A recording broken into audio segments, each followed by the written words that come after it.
Ada hakikat.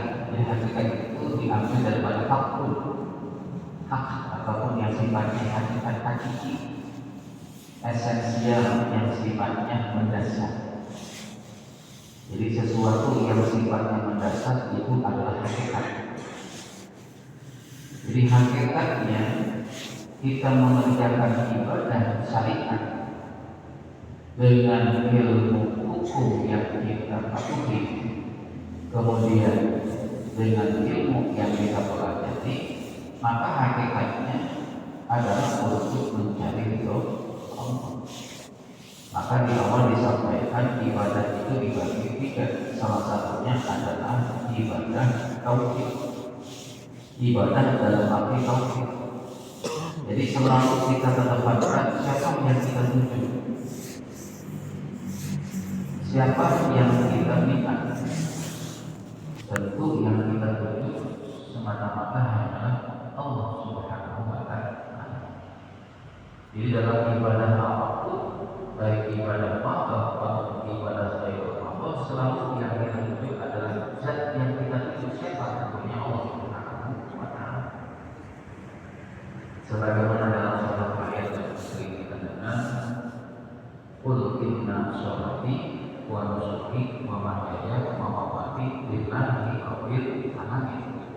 Tentu kembali kepada zat yang kita tuju, baik kehidupan yang kita jalani, termasuk kematian yang akan kita hadapi, itu semua semata-mata tertuju hanya untuk kepada Allah Subhanahu wa Ta'ala.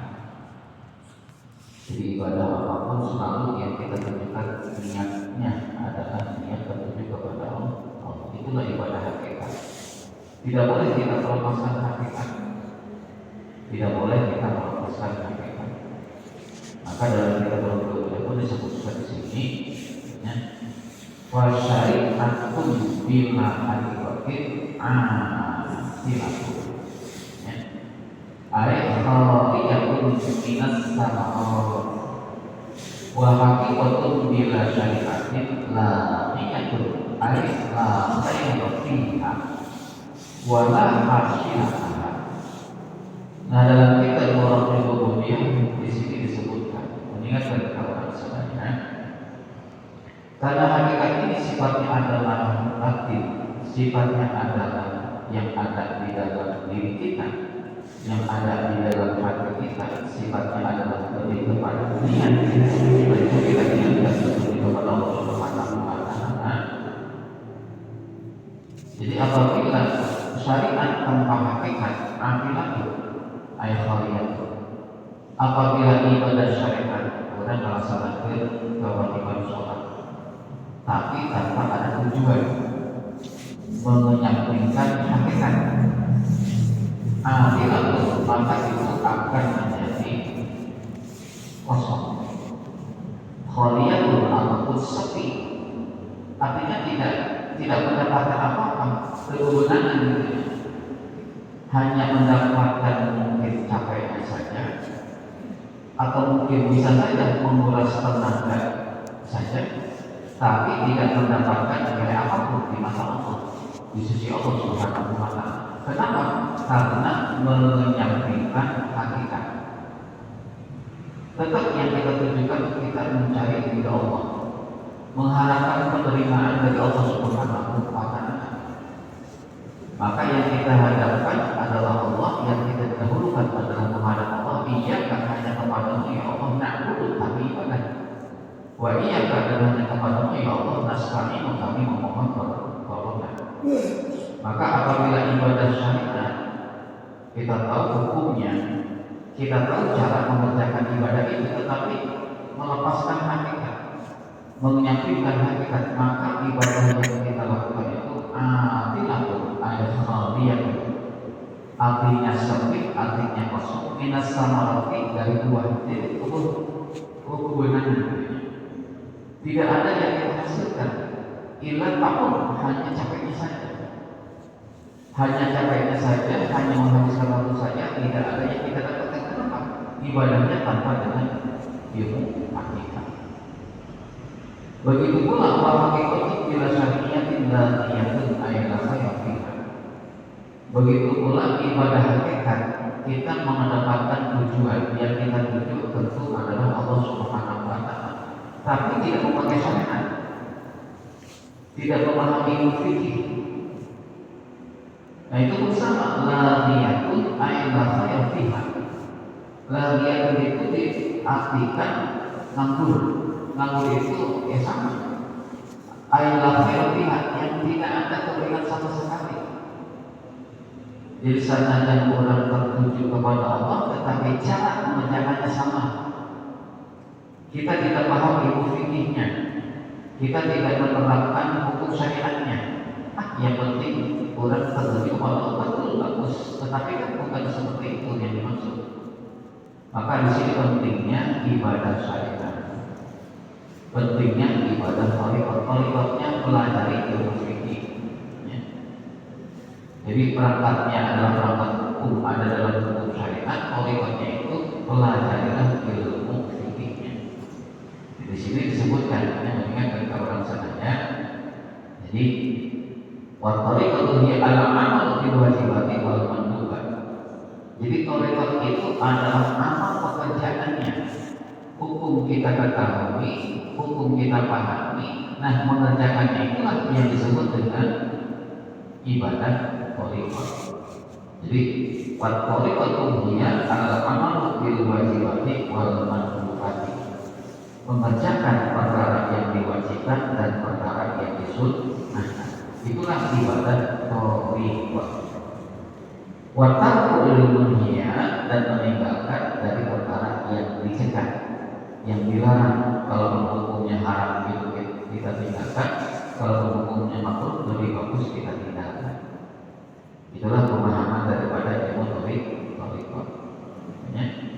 Jadi wa haqiqatun bila syariatin dariyatun ayyala khayr fiha. Jadi apabila ibadah thariqat tetapi kita menyampaikan ibadah syariat, maka itu dipandangnya nganggur, artinya la khair fiha, sama sekali tidak ada kebaikan di dalamnya. Wala hasil laha, dan tidak hasil sama sekali yang kita dapatkan. Jadi ibadah syariat, ibadah hakikat, dan ibadah thariqat. Kepada Allah kepada jemaah rahimahumullah. Nah, di sini disebutkan dalam kitab kemudian itu yang kedua. Kemudian yang ketiganya wa haqiqatu bil-uluhi. Adapun ilmu hakikat ataupun ibadah hakikat bil-uluhi diumpamakan seperti intan mutiara. Intan mutiara yang sangat indah, yang mahal harganya. Biasanya kalau dalam samudra lautan, di dasar lautan mungkin bisa kita temukan, bisa kita dapatkan al-lu'lu'. Al-lu'lu' maka dalam lu'lu' al-marjan. Lu'lu' al-marjan. Lu'lu' itu artinya permata, ya. Ataupun intan, intan yang indah, permata kemerah-merahan. Fala yang hasil aku tidak tidak mungkin kita dapatkan intan lautan kalau kita tidak mengerti bahasa lautan. Artinya apa tadi? Tanpa kita mempelajari ilmu fikihnya, tanpa kita melakukan perjalanan menyeberangi ataupun mengarungi samudra lautan, maka kita tidak mendapatkan intan mutiara itu.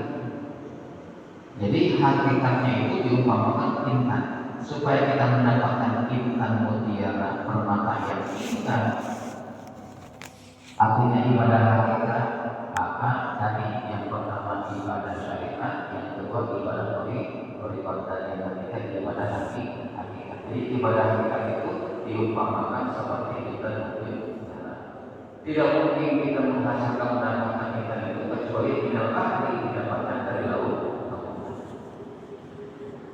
Wala yawassalu ila wihati haqqi illa bisatina.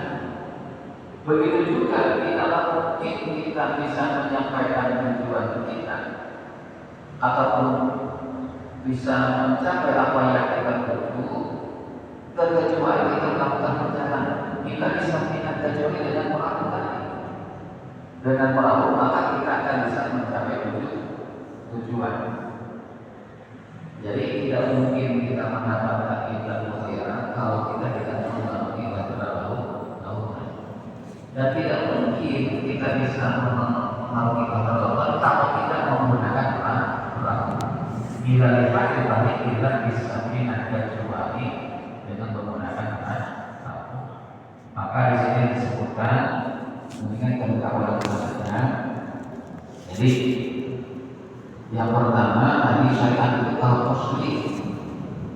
kalau tasli dohiri, ilmu syariat itu seperti kulit kelapa. Kalau tasli artinya seperti kulit.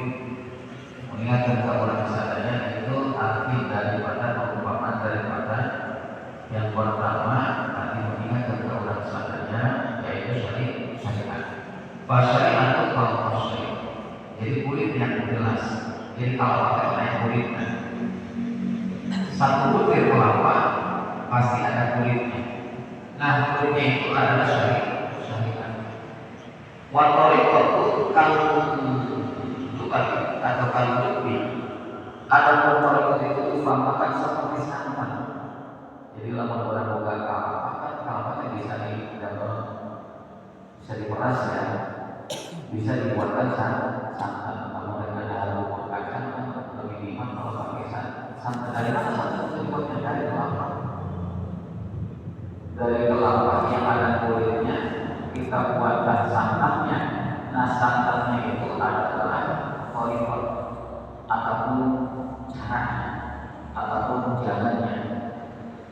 Jadi tidak sebatas kita langsung makan kelapanya, tapi kita peras atau menjadi santan. Walau kita bukan ada hakikat itu seperti apa dan seperti minyak. Aslinya kayak minyak wangi istrinya. Jadi banyaklah manfaatnya dari satu butir kelapa. Itu air kecil, tidak ada yang terbuang. Nah inilah perumpamaan daripada ilmu syariat, ilmu hakikat, ilmu hakikat. Ini diumpamakan seperti sebutir kelapa tadi. Jadi secara jelas bukanlah sebatas perumpamaan saja, tapi tentunya yang kita pahami. Jadi yang pertama, ilmu syariat itu seperti halnya kulit kelapa. Kemudian ada pun yang kedua, ilmu hakikat itu seperti santan dari kelapa. Singkatnya, kemudian yang ketiga, ada pun hakikatnya itu adalah minyak. Ini merupakan simbol keberkahan dari minyak kelapa, tentu akan menjadikan obat, sangat manfaat untuk kesehatan kita. Sumbernya dari mana? Tentunya berawal dari kelapa. Jadi kelapa itu ada kulitnya, bisa kita jadikan santan, yang ketiga bisa kita buatkan minyak. Itulah ilmu syariat, ilmu thariqat, ilmu hakikat. Sekali lagi tujuannya jelas, cara mencapai tujuannya pun kita pahami, hukumnya pun tentu kita terapkan. Insya Allah kita akan mencapai kepada ibadah yang sempurna insya Allah Subhanahu wa ta'ala. Para bapak para jamaah Allah mungkin saya berbiasa kita mudah-mudahan ada manfaatnya untuk kita bisa mengamalkan ibadah syariat, ibadah tauhid nasi. Dan Allah tidak ada yang kita ibadahi kecuali kita ibadah kepada Allah. Allah Subhanahu. Mari kita tutup dengan bacaan Bismillahirrahmanirrahim. Subhanallah wa bihamdihi asyhadu an la ilaha